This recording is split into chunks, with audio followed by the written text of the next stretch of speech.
Olá, boa noite. São 7h13. Plebiscito 2011. O Jornal Liberal continua com a série de entrevistas ao vivo com os presidentes das frentes pró e contra a criação dos estados do Tapajós e Carajás. A Rede Liberal e a TV Tapajós exibem a série para todo o Pará. O entrevistado de hoje é João Salame, da Frente a Favor da Criação do Estado de Carajás. Boa noite, obrigada pela sua presença. Obrigado, Nélia. Boa noite aos telespectadores. Bom, seu tempo começa a contar a partir de agora. A propaganda da sua frente, deputado, vem colocando como solução para resolver problemas elementares, direitos, né, do cidadão, saúde, educação, segurança pública, a questão do emprego, vem colocando a divisão como uma solução. Eu lhe pergunto, isso não tem mais a ver com gestão, com administração pública, do que com o tamanho em si do Estado? Bom, de jeito nenhum, porque se fosse um problema de gestão, falam que os minérios que vão perder será a solução dos problemas. Tem 25 anos que se explora minério no Pará. Já passou Jader, Hélio Gueiros, Almir Gabriel, Jatene, Ana Júlia, Jatene de novo. Por que não resolveram os problemas durante todos esses anos? Por que os problemas só aumentam? É porque não é um problema de gestão.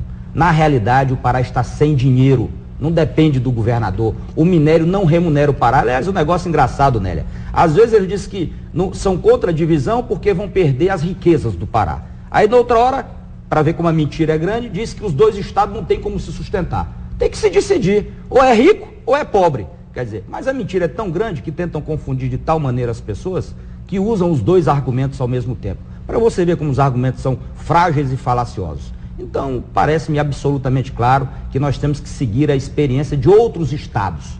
Todos os que se dividiram melhoraram de vida, a população melhorou de vida. Agora, deputado, também é colocado que vai criar novos empregos, é sempre colocado como crescimento, como desenvolvimento, e a gente sabe que isso atrai muita gente, assim como o minério, como o senhor falou, atrai muita gente. Isso vai levar um fluxo migratório intenso para a região. Sem estrutura ainda, sem planejamento, não se corre o risco de criar novos bolsões de pobreza, não se corre o risco de repetir um modelo que o senhor mesmo acabou de criticar? Olha, Tocantins era uma fazenda do estado de Goiás. Hoje, tem problemas no Tocantins, muito, mas melhorou demais. Não tinha uma universidade, tem 20 mil universitários hoje lá. Mato Grosso a mesma coisa. Até o Amapá, que estão criticando na campanha do não, o Pará tem o 16º índice de desenvolvimento humano do Brasil. O Amapá é uma vergonha, já é o 12º IDH do Brasil. Então, na realidade, nós teremos maior capacidade de investimento. Não precisa construir palácio, como estão falando, não. É fazer igual o Juscelino Kubitschek fez. Montou um acampamento em Brasília para construir Brasília. Vamos alugar a sede do governo. Agora o dinheiro vai servir para construir hospital, construir escola e contratar médico, professor, policial, promotor, defensor público, que não tem lá. Isso não é gasto, isso é de conversa do neoliberalismo. Isso é investimento na sociedade. Então, claro que vai atrair muita gente, mas vai gerar muito emprego. Só empregos públicos, serão 35 mil novos empregos públicos nos dois novos estados. E o Pará está cheio de desemprego. Então, isso é um avanço para o Pará.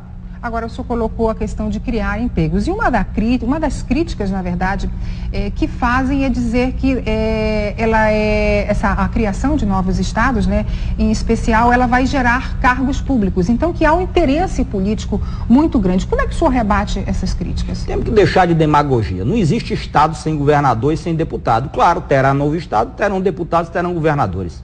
Mas numa quantidade muito menor do que a quantidade de professores, que serão cerca de 5 mil, 4 mil policiais, 3 mil médicos, 1.000 delegados de polícias, defensores, promotores, profissionais que a sociedade precisa para poder melhorar e desafogar o atendimento. São os hospitais que nós vamos construir no Tapajós e no Carajás, que vai desafogar os hospitais aqui de Belém, que tem gente morrendo na porta por falta de leito. Então isto é o que vai ocorrer.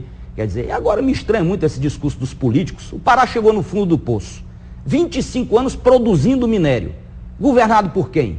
Pelos políticos. E políticos de onde? Da frente do não. A frente do não vem governando o Pará, todos estão na frente do não. Então essa conversa de político, tem que ver os políticos que estão por trás da frente do não, que levaram o Pará a chegar à situação que chegou. Agora, existe um estudo do IPEA, se não do IPEA, de um economista do IPEA, e que diz que o estado de Carajás já nasce deficitário. Ele já nasceria com uma diferença entre a receita, né, o que você arrecada, e as despesas para criar cargos públicos, enfim, tribunais, assembleias. Você vai ter um déficit, na verdade, de R$ 1 bilhão. E aí? Isso Quem fica? é um Quem estudo- paga essa conta? este Por é um que o estudo- governo investiria, por exemplo, com que objetivo num gasto desse? Este é um estudo absolutamente falso e mentiroso. Este economista do IPEA está a serviço desta turma lá de São Paulo, que manda no Brasil e não quer que venha um centavo para a Amazônia. Quer continuar financiando o trem-bala de 100 bilhões de reais lá no sul do Brasil e não vir nada para cá. Por técnicos contratados por gente que defende o não. O próprio estudo que eles soltaram agora é frágil.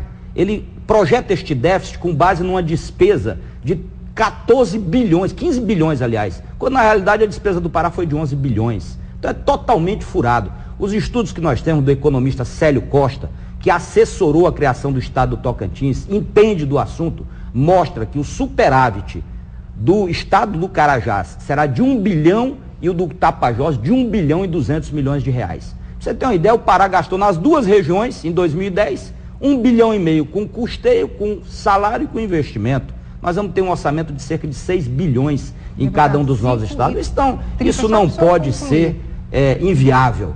Eu volto a dizer, os poderosos do Brasil, lá de São Paulo, e os poderosos do Pará, empresários, políticos, que sempre mandaram no Pará e levaram o Pará a chegar onde chegou, estão contra.